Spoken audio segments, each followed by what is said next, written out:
Hello everyone and a warm welcome to Ericsson Imagine Live's Business Lounge. I am Lena Forsberg and I'm delighted to be your moderator throughout this session. And this is the second webinar in a series of 2. And today we will explore what it takes to unleash the network performance excellence. And to do that, we will take you closer to the consumer action.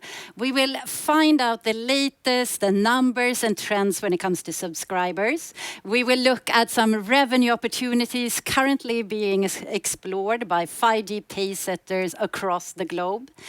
We will deep dive into some exciting new 5G services from North America. And to round off today's discussion, we will turn the coin and look at the network perspective. So what are the key requirements that all of this put on the networks? And zoom in a bit extra on the antennas there. So, before we kickstart the session, there are some practicalities that I would like to address. And we want this to be an interactive session. So in order to facilitate that, we have dedicated time after each speaker for taking questions from you in the audience. So we really encourage you to send in your questions, and you do so via the chat, which you find underneath the main window. And we will do our best to answer as many questions as possible during the live broadcast, either by our speakers here in the studio or by our experts online. But in case we do not have time to answer your question, then please rest assured we will follow up in a day or so with a response via email. So during the session, I will be joined by different Ericsson experts who will share their insights on today's topics, but both from a global and from a local perspective. And our first speaker, he has a broad view of the global trends on how to grow revenues with 5G and what our 5G Pacesetters are up to. So I'm very pleased to welcome Patrik Servall, Head of Strategic Marketing Insights. Welcome, Patrik. Thank you, Lena. Pleasure to be here. And a pleasure to... I cannot speak today. A pleasure to have you, Patrik. So today, during the session, we will be talking a lot about 5G revenues and particularly then for the consumer segment. And I was just thinking, given this macroeconomic situation we are in with extremely high inflation rates that impacts consumers across all sectors, how is all this affecting the 5G adoption and the subscriber growth? And also, what do you see?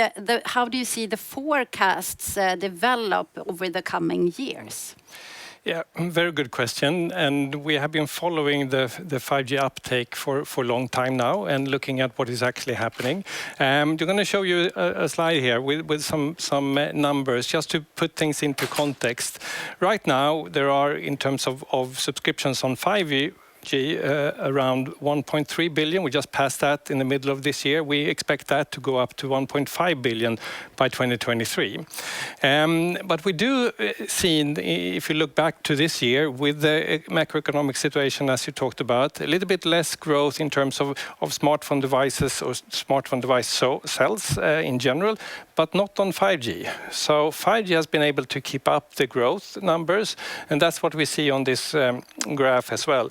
That basically means that fast forwarding a number of years, so in 2028 we expect some 4.6 billion subscriptions in the world to be 5G. That will then be the dominant technology in the world and be more than 4G, which is the dominant technology right now. So a huge uptake of 5G. So by the end of these 6 years, everyone basically in all the mature markets will have a 5G phone and using 5G services. So sounds like we have a quite good outlook when it comes to 5G. True. That's really good to hear, and comforting to hear that connectivity is still something that we prioritize as consumers. But let's now turn to the 5G revenues. So There has been early indications of revenue growth in advanced 5G markets, so the one who have extensive 5G coverage and a lot of differentiated service offerings. And in our latest Ericsson Mobility report, we point out a few examples of countries which have this, like US, China, Korea, and so on. But can you talk us through the correlation here and tell us, does it pay to invest early in 5G? Or in other words, is anyone making money on 5G? Yeah, where is the money? Where is the money? and you're not the only one asking me this. I basically, in every customer meeting I am in, that is the main question. You know, who is making money? Is anyone making money? And how is that looked at? So coming back to a little bit what you touched upon there in terms of indication, we put together this slide or this study here where we looked at the top 20 markets in the world in terms of 5G subscriptions. So all these markets are right now around, I would say 20% of their subscription base is on 5G and it's growing. Of course, as you see, the orange graph here is basically the uptake of 5G subscriptions in this country. Started in 2019 and now is around 20% of subscription base in these 20 countries we looked at.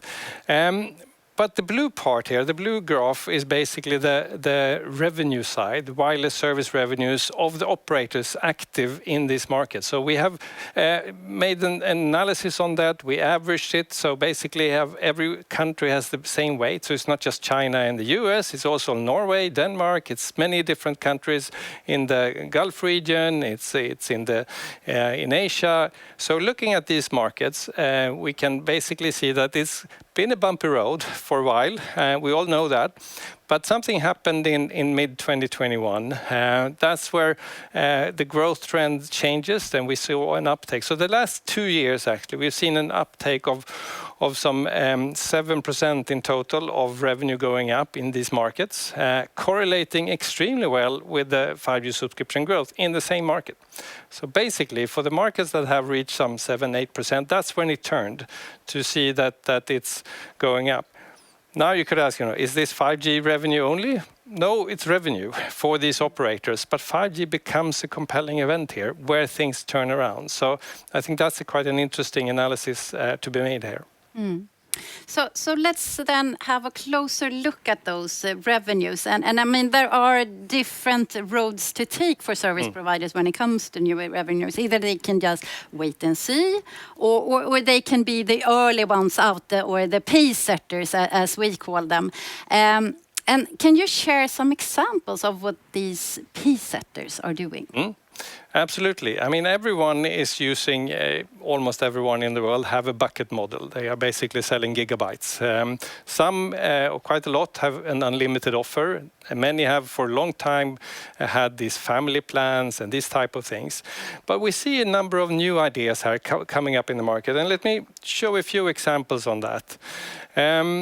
This is what we called a digital marketplace or service-based or more of a content aggregation role. It looks a bit busy here, but it's actually from 3 different operators. It's KPN in Netherlands, it's Optus in Australia, and Verizon. I know even Telia in Sweden are doing the same thing, where they actually are taking the consumer into a customer journey, which is not just selling the gigabytes and the subscription itself, but also then adding either devices, but then also services like different streaming services. It could be Netflix, Disney, HBO, but the user gets to decide on using basically the operator as a hub place to which services do I want. So in some way, you get all these services on one invoice. So the good thing for the operators, of course, that they keep the customer very close to themselves. They are offering, in some places, not only just streaming services, but also things like event tickets for different things. It could be cooking classes. It could be other things that they actually are offering on top of this. So even if it's not really connected to 5G only, it is a compelling event when you see these type of innovative ideas of actually doing things. And going forward, having such a hub place, that's a perfect place to be when you start then to selling new things on top of it. And to give an example of another way to do this, using more advanced services, network slicing and things like that, I have one example here from Hong Kong, 3 in Hong Kong. This is a very niche service, but let me explain how they've done it here. It's not that they just sell the subscription. They have actually packaged or bundled a whole deal here where they are selling a subscription, they are selling an application for their phone, they are selling the device sometimes also, but also then selling a performance level on that. So this is for stock traders.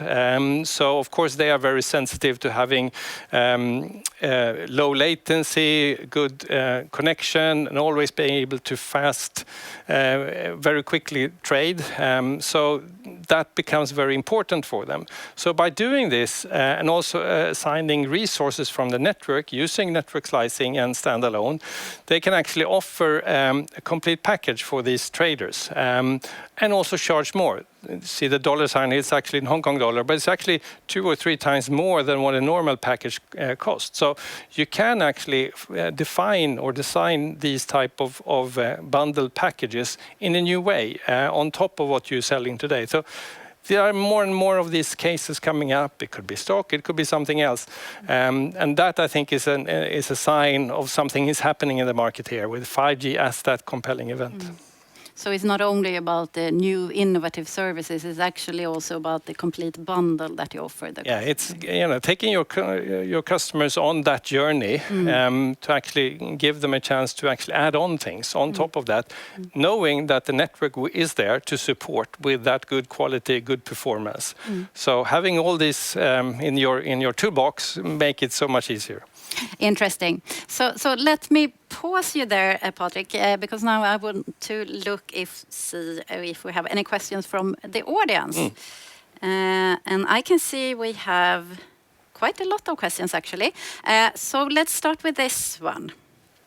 The revenue growth we have seen the last 2 years, which you pointed out, isn't that just coming from inflation? And we talked about inflation, yeah. Is it impacting? Yeah, of course, inflation has been there. We have seen that, in our private life as well. A lot of things are getting more and more expensive.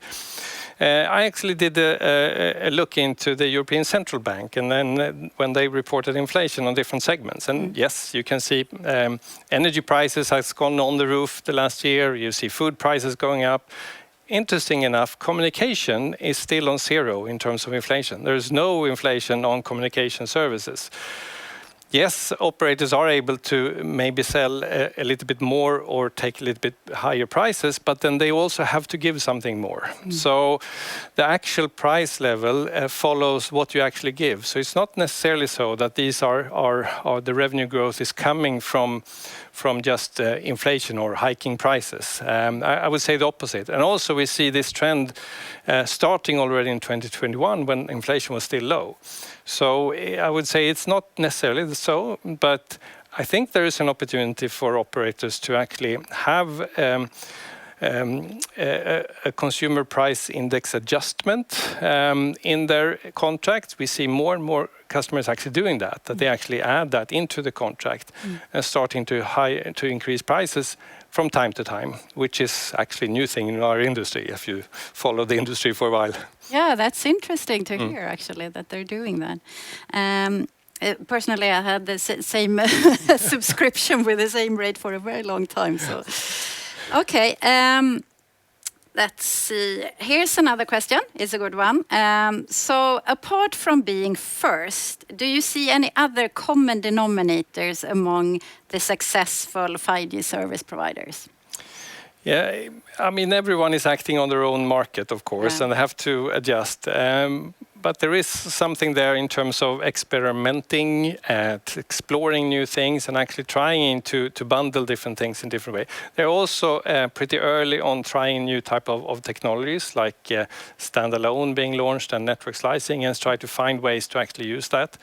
But overall, I would say that being more forward-leaning, which is kind of a buzzword, but that's actually true even in this market. So the ones that are actually taking and not just waiting, but actually doing things. We talked a lot about prices, and there's actually a question here on that. So unlimited is the model many use today. Is that really sustainable long term? No. No, it's an interesting discussion because it's been there for a very long time. And I would argue, and this is my personal view, is that if you have an unlimited offering and you don't have any cap at all, it's going to be very hard to increase prices or have any incitament, to go to pay more as a subscriber when you get new type of services. We know that augmented reality is coming, and those type of technology will drive a lot of traffic. And I think there is a reason to actually have some kind of a cap, and also maybe sell things in a different way, so you're not stuck on having to give away everything in an unlimited offer. I think we have time for one more question, and this is a bit maybe forward-looking. Gaming, XR, VR, how do you see the uptake of these services, and how will it impact revenues? Yeah, if we take divide the question into a couple of them, so gaming, I would say, is an interesting case because it has a huge potential. The gaming industry overall is actually bigger than the music and the movie industry put together. So huge amount of money there. Cloud gaming, which we're talking about on the mobile network, is still very small, but it has though the big potential because there's such a big interest in games. Now, I think this will happen, but it will decide a little bit on the ability from operators to partner with the right partners in the gaming industry. It could be Microsoft, Nvidia, Blacknut, some of these, gaming partners, but also the ability to actually then provide a good network experience for that. And that the games themselves are good enough. So we're still a little bit, away from having that a big boom in the game, but I still think it's going to happen. AR there, I mean, that's a little bit of a different thing because here we see already a lot of AR applications happening. We see enterprises are using AR in education, in manufacturing. We see AR is being used in only navigation tools in different ways. I was sitting in a car yesterday which already had an AR application in their screen, so you can actually see even on the screen, you could see the front of what you had in front, and then arrows on top of that, showing where you should turn and so on. So it's coming, and this will definitely have more and more impact and come up with more and more ideas for. So that I believe strongly in. I have a last question to you. Talking about gaming, yes. Are you a gamer yourself? I don't know if doing Scrabble on the phone, if that counts. If it does, then I'm a gamer. Otherwise, not. No. Okay, thank you so much, Patrick, for sharing your insights with us here today. And as Patrick showed, 5G is a compelling event when it comes to exploring new consumer offerings. And we have seen a strong correlation then, as he explained, between the ones who are experimenting and the ones with the most revenue growth. Now, let's dig a bit deeper into some of these innovative 5G service offerings brought to market by our North American customers.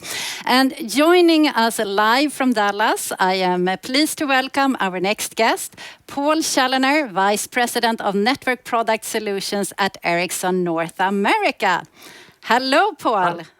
Hi, Lena, and hello from Texas. Hello from Texas.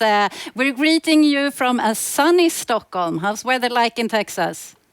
It's over 100 degrees here, so very hot period in Texas right now. Okay, you beat us. Okay, but Patrick, he spoke about the 5G Pacesetters and how they are experimenting with new 5G consumer offerings. And your home market is US, of course, Texas more specifically, but US in general. So what are the successful use cases that you see over there? I would pick out the first one as being fixed wireless access. And that's really been tremendously successful in the US market. So just after mobile broadband, fixed wireless is really successful. And so we see a chart here that talks about, in the last quarter here, 98% of new broadband net adds are 5G fixed wireless, over about 900,000 houses. And so then that's 98% fixed wireless and 2% fiber and cable and copper and all those other things. So that's a real indication of success. And we're heading towards about 6 million houses in the US with this capability. So then you say, well, why is that happening right now? So the first is the demand for bandwidth, and the picture on the right here shows it's like my family all wanting to stream videos and game and all those kinds of things. So there's a need for bandwidth. And a lot of houses in the US, they don't have fiber and they don't have a great broadband service.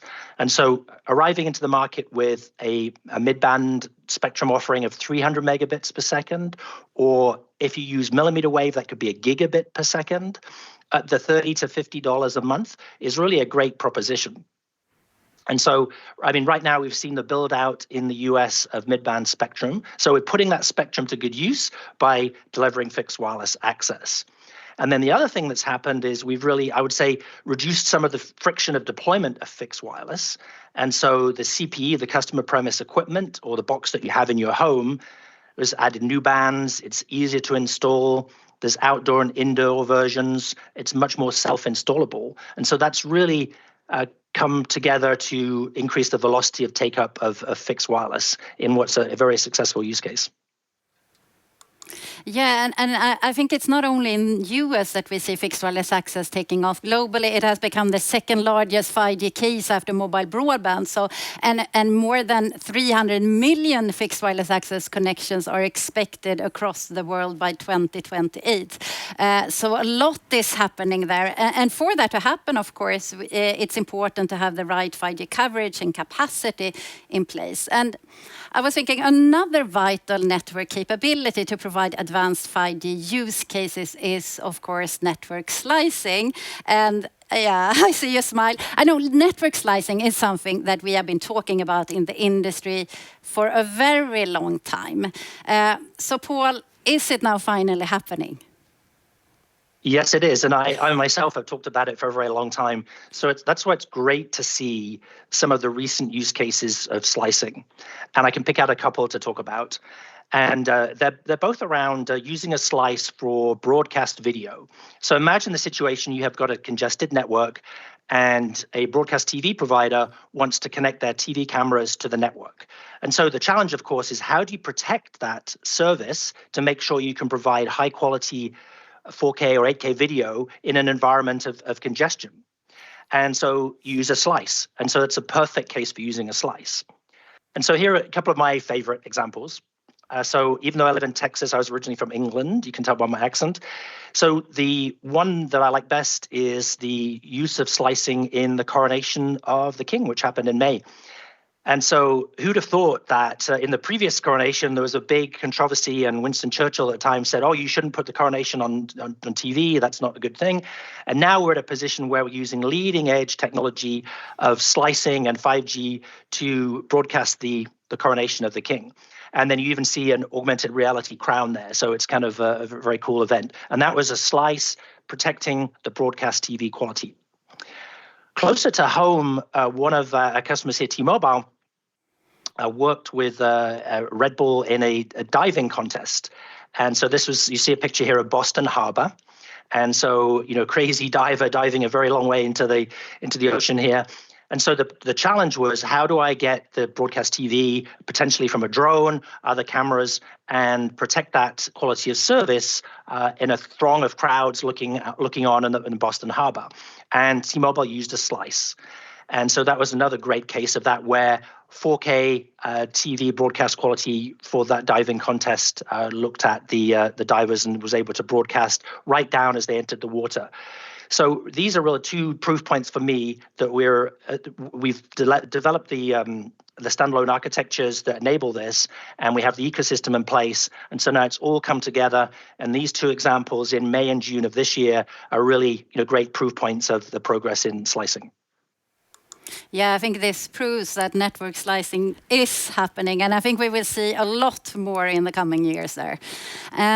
But many of these more advanced 5G revenue generating services are very dependent on the continued development of the 5G device ecosystem.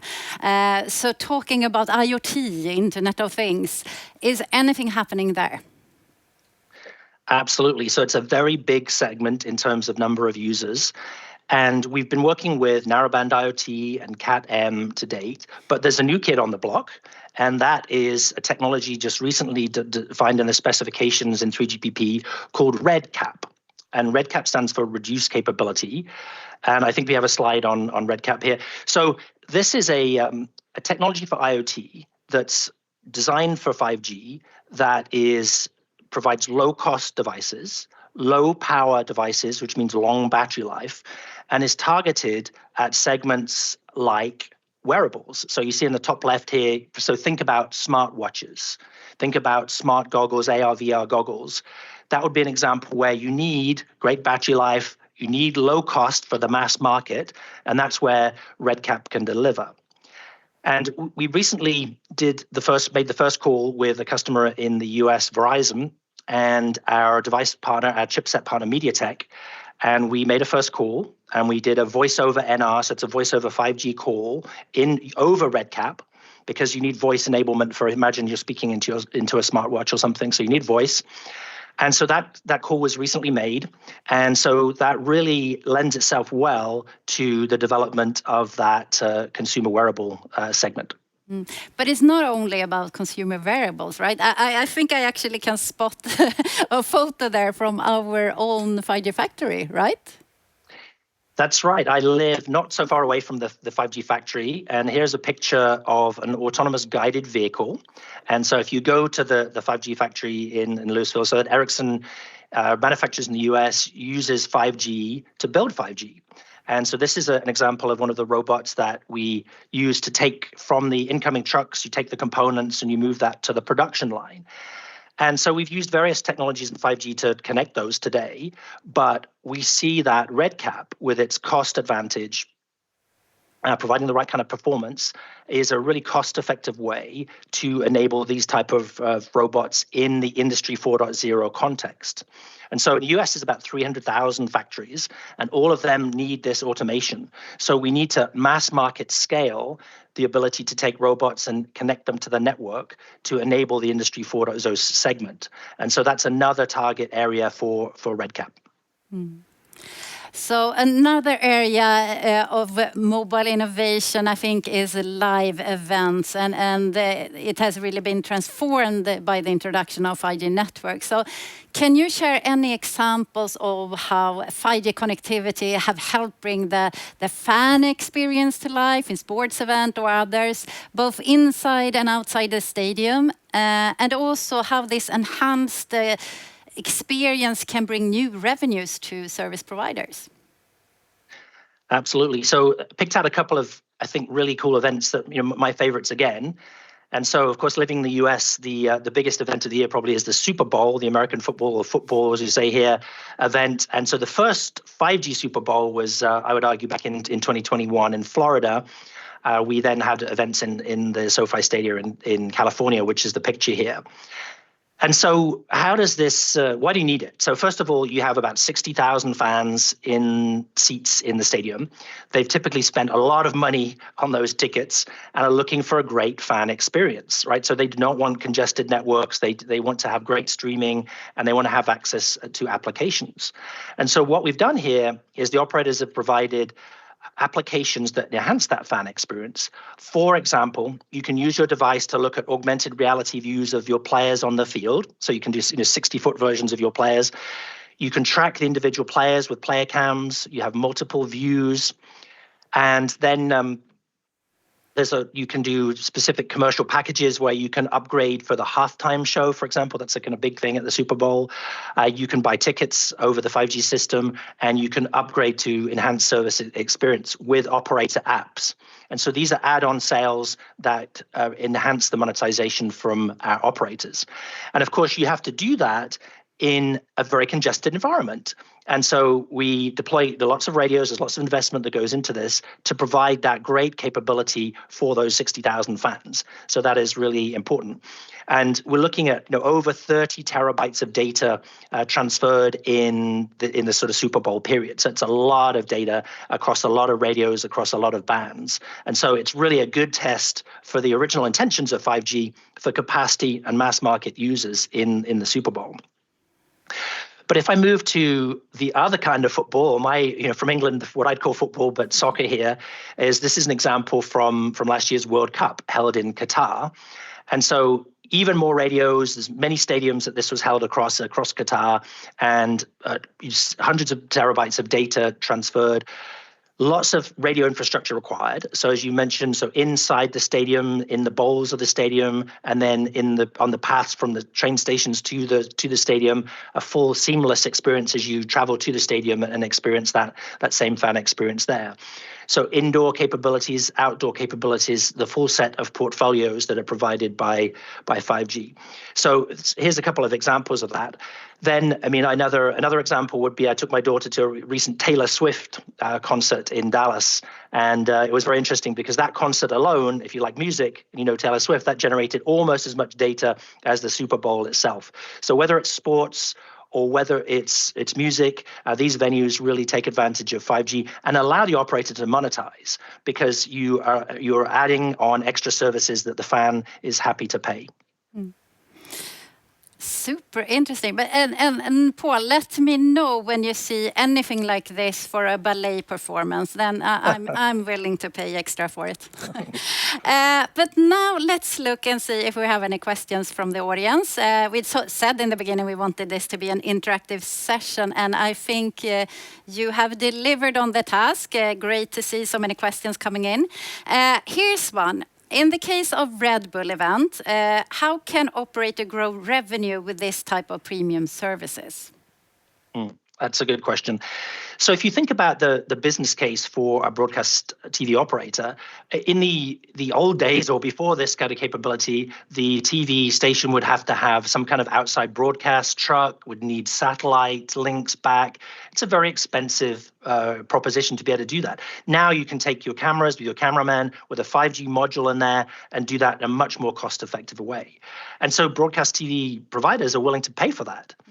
But they're paying for a certain service level agreement to make sure that their broadcast TV is of good quality. And so the operator here, in this case T-Mobile, is providing that slice and providing a service level agreement that the broadcaster is willing to pay for and is maximizing the use of their network, the precious requirements there, to when it's really needed. And so that's where the business case or the balance of economy comes into it. And so there are many other examples of how that tailoring of the service level agreement to the price is important. Some use cases don't really need that high performance, but you can still sell, maybe it's a guarantee of latency. So for example, the gamers we talked about earlier, the gamers are really keen on latency in their game. They don't want lagginess, is what the gamers say, no lagginess. And so they're willing to pay for latency. And so then service level agreements that guarantee a certain amount of latency are valuable for gamers, and that you can monetize like that. So it's picking the parameter from the 5G network, seeing what the value, the consumer or enterprise value is, and that allows the monetization from the operators. So I see that we have a lot of questions here about the Red Cap case. So let me take one here. When can we expect Red Cap wearable devices to be commercially available? Yeah, good question. So right now in the journey for Red Cap, we just announced the first calls and the first interoperability testing. We'll see the sort of chipsets that underpin that in the first half or the first period of next year, 2024. We'll see first commercial devices throughout 24, but then I would see mainstream ecosystem and flagship devices in 2025. So that would be roughly the timing. So it's coming soon. We can't wait for that. So look out for it. Let's take one more question on RedCap. So what are the main reasons for this RedCap devices to be cheaper compared to smartphones? So the clue's in the name, really, so reduced capability. And so the 3GPP standards basically picked out what was strictly necessary for that IoT use case and eliminated the rest. And so if you look at the modulation schemes or the power or the number of MIMO streams that were not necessary in this case, they were removed. That means that chip makers could make lower cost chips. And then in turn, the devices that they go into could be lower cost. So it's really about optimizing the feature set and only having what is necessary to deliver that wearable or that industrial IoT experience, and keeping it really focused to make sure you have low cost, high battery life. And that's really how we did it. So less is more. Less is more, exactly. Yeah. Okay, I think we have time for one more question. I think it's notable that we have a North American audience here, because the next question is around the Super Bowl event. How much spectrum was deployed during the Super Bowl event? Yes. So, if you could imagine the amount of data that we transferred, so we talked about 30 terabytes. So that needs a lot of capabilities, radios, and spectrum. And so, basically, divide it into 3 bands. So the millimeter wave band, so 28 and 39 gigahertz, carried a lot of the heavy lifting of the data, and so there was hundreds of megahertz of millimeter wave allocated. The next band was the mid-band TDD. So in the US, that's C-band, 3.7 gigahertz, and band 41, 2.5 gigahertz. So we had up to 100 megahertz there. And then in the mid-band FDD, we had tens of megahertz. So it's the combination of mid-band FDD, TDD, and high-band millimeter wave. So hundreds of megahertz all combined to deliver that type of amazing fan experience. Wow. Okay, I want to thank the audience for sending in your questions. We so much value your reflections, because it helps us to reflect also on what we're saying and make this session more interactive as well. But before you leave, Paul, I have one last question to you, not coming from the audience, but rather from me. So, up until now, we have spoken a lot in this session about the revenue streams. And in order to do that, delivering a flawless 5G user experience is absolutely key. So looking at the network, what are the key requirements on the end-to-end network to enable all this that we've been talking about today? Yeah, we look at this as we're building an innovation platform that all these use cases can ride upon. And that platform has to have great performance. And that means high-speed downlink, high-speed uplink, really low latency, resiliency and reliability, security, and energy efficiency, so sustainability. So all these are the parameters for that. Then if I think about, okay, so how do we do that? So we need to take state-of-the-art, best-in-class elements to build the network. And so we start with the core. So a standalone core is what we need. Then we go to the radio network, the radio access network. And so we have the digital part, so a purpose-built baseband or a cloud brand baseband that does all the digital heavy lifting there. And then to the radio, so we need a really high-performance power amplifier, high-power radio, great transmission and receiving characteristics. And then finally, the antenna. And the antenna on the site has to have great gains, great characteristics, good electrical performance that really on an end-to-end basis helps us deliver this innovation platform that we need to be successful. So performance is really key. But another thing that is top of mind today is, of course, the total cost of ownership. So what requirement does that add on the network? So total cost of ownership, of course, it's all about cost. We're in a commercial world. And so, one of the things that we need to do is make sure that the recurring elements of the business case, so that would be things like power usage, lease of the sites, the backhaul, all those kinds of things are reduced. And so we can do that through making sure we have great radios, great antennas, but also to make sure we have the link budget or the range of the cell site balanced with its capacity to be optimized. So we're building the minimum number of cell sites for a given performance. And that means great radios, great antennas. And so that really, the number of sites and the amount of energy they use really determines the total cost of ownership of the network, which is really critical for operator profitability. Thank you, Paul, for joining us live from US, Dallas, Texas, and share these great use cases with us, and also talk to us about the network perspective. So thank you very much for joining us. Okay. Thanks, Lena. Thank you. So Paul mentioned that delivering these 5G use cases puts a lot of requirements on the end-to-end network, all the way across core, radio, and antennas. And our next speaker, we will zoom in on and look more specifically at the role of antenna system in this bigger network puzzle to increase performance and reduce cost.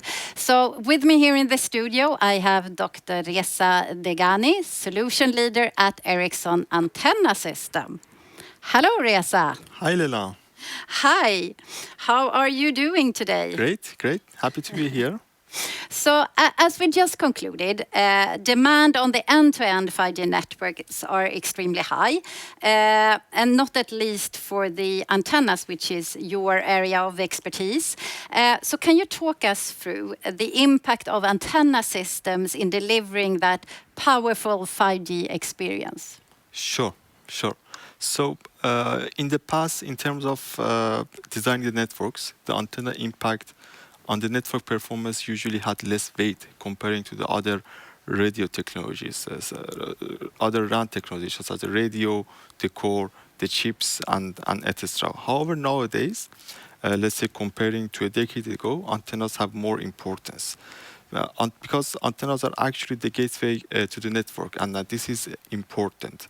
In an era of modern 5G network and with the future advancements that are coming, getting the right antenna for your deployment can offer a decisive performance case, and also can ease the way for a faster 5G revenue stream of all those use cases that Patrick and Paul mentioned as well. So as a system, 5G is designed to also serve mission critical communications. So with that, it's redefined the requirements for reliability, resiliency, and also availability of service. So nowadays, being able to communicate at all times, no matter where or under which condition, is quite vital. So, how antennas help to unleash the full network value? So we can divide them in three key areas. So when we look at the performance, antennas are decisive to ensure a high user experience. So antennas can enable high network performance through enabling a stable connection that is done by lowering the interferences with high beam efficiencies, or reducing the intra-channel, increasing the intra-channel isolations, and also having a stable pin performance. Antenna can also, again, enable high network performance through ensuring high throughputs. So this is done by increasing the network capacity with multi-beam and multi-band solutions, and also antennas with high efficiency can help you to increase the coverage area for network. So as an example, in one of our recent trials, we saw an improvement of up to 50% throughput in one of in LTE band. Having high performance is great, but this performance needs to last long as well. So I mentioned mission critical communications area, which is an extreme example case. I mean, in general as well, you need your network to be resilient. Paul mentioned as well, so it needs to be resilient, and it needs to keep its performance through time and through different environmental conditions. So at Ericsson, all our products are designed and tested to ensure a long-term, reliable and high-performing network. Increasing the network performance and maintaining it for long term can also be possible while reducing the total cost of ownership of the network. So antennas can significantly contribute to this business KPI by lowering energy cost. This is done by having energy efficient antenna solutions. They can help you to lower your tower costs. So through lower wind load, a lower size, lower weight, you can have a lower tower rental cost. And also integrating multiple features into a single antenna. By multiple features, I mean like multi-band capabilities, multi-beam capabilities, additional or active passive combined solutions. You can also again contribute to reducing the cost of your network. So actually, according to a recent cost comparison that we did with a major European CSP, Ericsson antennas could deliver up to 45% lower operational cost compared to other market solutions. I mean, to sum up this slide, I would say the key message here is that antennas are now one of the most important critical parts of any modern 5G network. So, and they should be considered on par with other radio technologies in the network design stage. Of course. And then if we look more particularly at the antenna strategy then, which are the key capabilities and deployment factors to look out for when designing an end-to-end network? Yes. So, I mean, let me start with this. So, I mean, in the coming years, we know use cases, user demands will shift considerably. This means every gigabyte of capacity counts, every meter of coverage also counts. So this is where the choice of antenna system will be critical. I mean, so firstly, I mean, we cannot talk about performance without talking about efficiency. Antennas are the last point of the network before the signal goes over the air. So it is important that we firstly maximize the ratio of the energy that we are transmitting over the air. So this is done through reducing the antenna losses or as well maximizing its electrical efficiency. And secondly, we need to carefully optimize where we are radiating our signal. So when the network designers are designing the network, they have a intended cell area that they want the antenna to cover. So we need to carefully design the beam of the antenna to maximize radiation on that intended cell area, reduce leakage to neighbor cells. It will also help to reduce interference and also avoid wasting energy on the sky. By working to improve the antenna's electrical efficiency and the beam efficiency, we have made significant gains in enabling high throughputs, reducing the risk of signal failure or interference, lowering energy costs, and ultimately allowing users to experience the full power of 5G. Secondly, when it comes to meeting the acute performance criteria of all those 5G applications that Patrick and Paul mentioned, CSPs will need to continuously to add new frequencies and extra layers of capacity and also add new sites across their grid.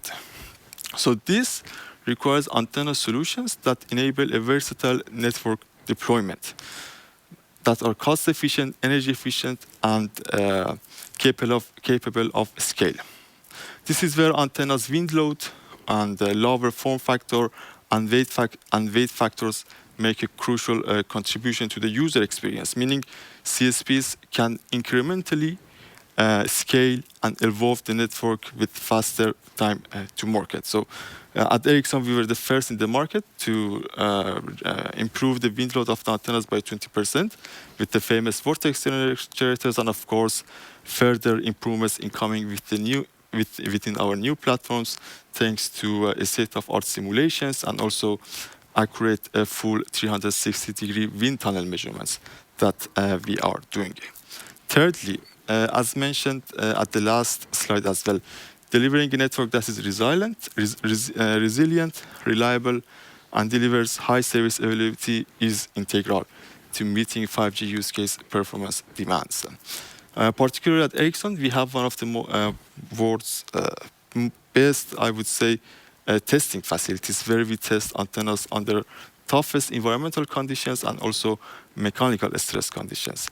The tests that we do actually in some cases are harsher than what is specified in the standards. This testing and also careful design will allow us to offer a stable performance over different environmental conditions, such as different temperatures, humidities, wind speeds, and also allow us to extend the lifetime of the antenna, lower feed failure rate, and of course, enable the antennas to stay on the mast for longer.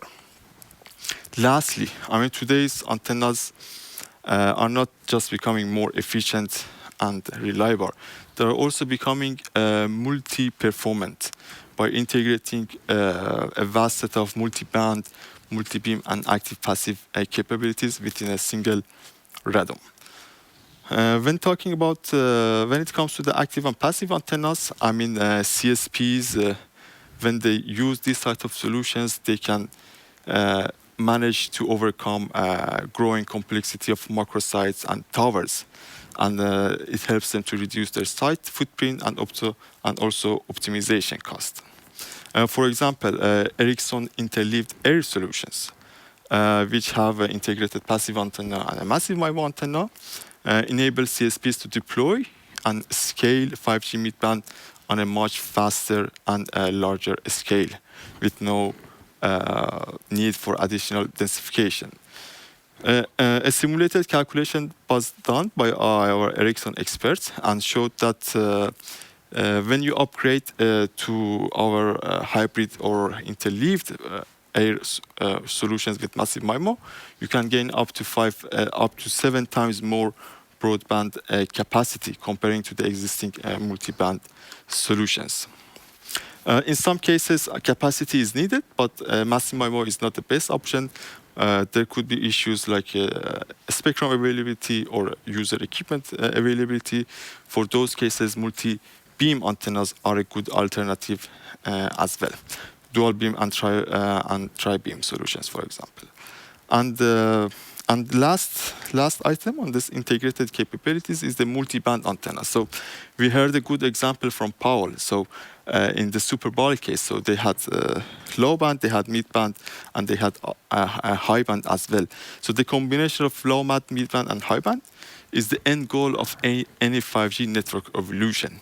And it will be key to secure a long-term 5G market penetration across a broader set of use cases. So integrated multi-band antenna systems with low site footprint make that possible. So at Ericsson, we also, of course, deliver multi-band solutions with high integration, thanks to a game-changing technology that we have of these invisible radiators that enable the best possible multi-band coverage and capacity with up to 85% beam efficiency. Mm. And yes, it was recently confirmed that Ericsson delivers the most energy efficient and performant antenna solutions, confirmed in a number of different trials.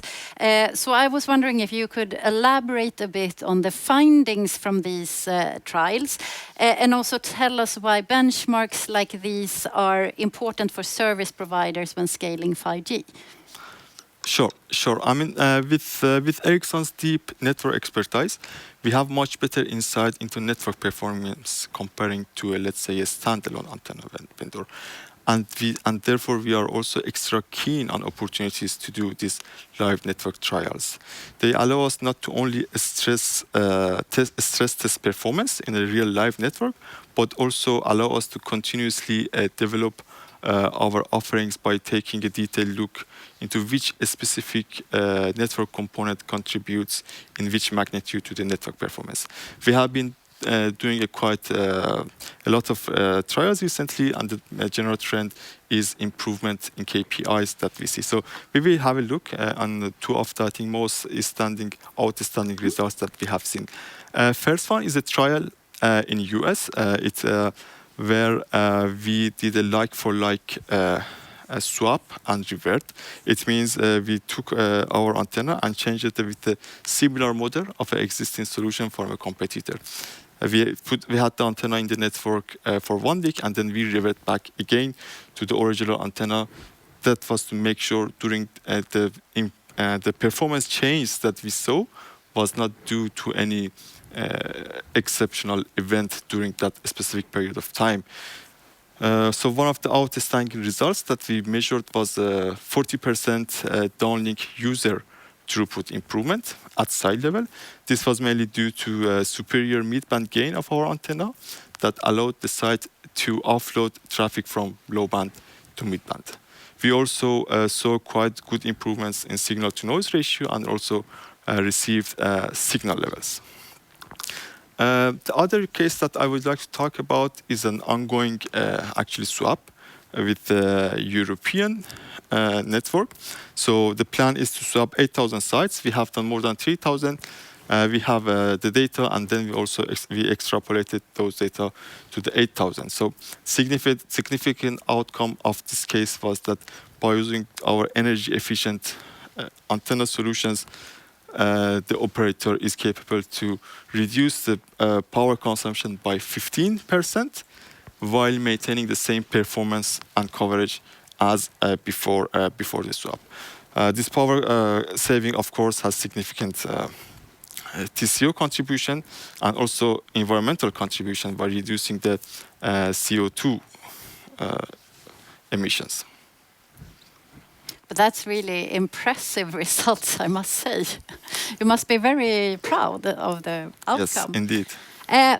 Just mention to the viewer, so you can find out more about these trials that Reza talked about, and also how to do a sustainable network planning in our previous webinar, accelerating 5G in a sustainable way.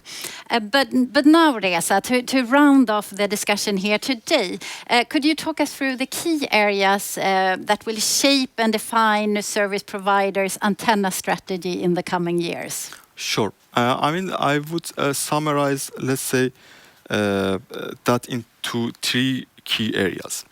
An antenna, can significantly either boost your network KPI or also degrade it. So it is important to have an antenna with outstanding electrical behavior and also quality, especially for today's advanced antenna solutions that are multi-feature. With the ever-increasing capacity and coverage need, it would be a great benefit for the CSPs if they can reduce deployment time and cost. Even multi-feature antenna units, they can be difficult to deploy if they have excessive wind loads, weight, and form factors. So by reducing those, then it will be easier to get site permissions, and also you can get lower your tower cost. So finally, the networks should be also profitable. This is the end goal, correct? So in the long run, especially, so by having energy efficient, sustainable antennas with durable performance, and you can significantly reduce the network costs over the time. So I would like to finish with the three key recommendations to the dear audience here. Firstly, is that consider antennas from day zero of your network planning. This will allow you to make the most benefit of a fully optimized network. When doing so, please consider the antenna total value to ensure a long-term benefit. And last but not least, it is becoming evident that modern antennas are decisive for a great network experience and minimized energy footprint. So time is running so fast, but I really would like to cover at least one question here from the audience. And we have a lot of questions, but I really like the phrasing of this one. I think Ericsson has the most advanced antenna system. Thank you for that. Do you have any plans to provide massive MIMO antenna systems for low-band 5G? So today we already have codebook beamforming based antennas at low band with 4T. But a massive MIMO in the low band is a little bit complex. The main reason is that at these lower frequencies, due to simple physics, the size of the radiators are quite large. So to be able to if you want to have a massive MIMO, then you would need quite a big antenna. So this is not something we have foreseen at the moment. However, talking about massive MIMO, we will have what is coming soon is mid-band massive MIMO FDD, which is we will introduce soon into the market. Thank you so much, Reza, for joining us and sharing your expertise here You're with welcome. us. And remember what I said in the beginning. If we didn't have time to answer your question during the live broadcast, then we will do so. We will follow up in a day or two with an email with a response. So thank you so much for joining us today for the second session of the Imagine Live Business Lounge series, exploring how to accelerate 5G performance, I should say, in a way that drives both revenue and energy savings. And our first webinar looked at the building blocks of the future network. We looked at the next wave of game-changing and high-performing and energy-efficient radios and antennas. In today's session, we looked more at the revenue opportunities, and we zoomed in on a few 5G use cases, as well as looked at the network aspect of all this, and in particular then the role of antenna systems. So both these sessions are available to stream on demand, and you find the link underneath the main window. And should you want to engage further with us on any of these topics, then please just reach out to us. We are happy to do so. We would very much appreciate your feedback, because that's the only way we can improve and also to be able to deliver value to you. So please take a minute and answer the survey that shortly will pop up on your window. Once again, thank you so much for joining, and I hope to see you back with us soon. Goodbye.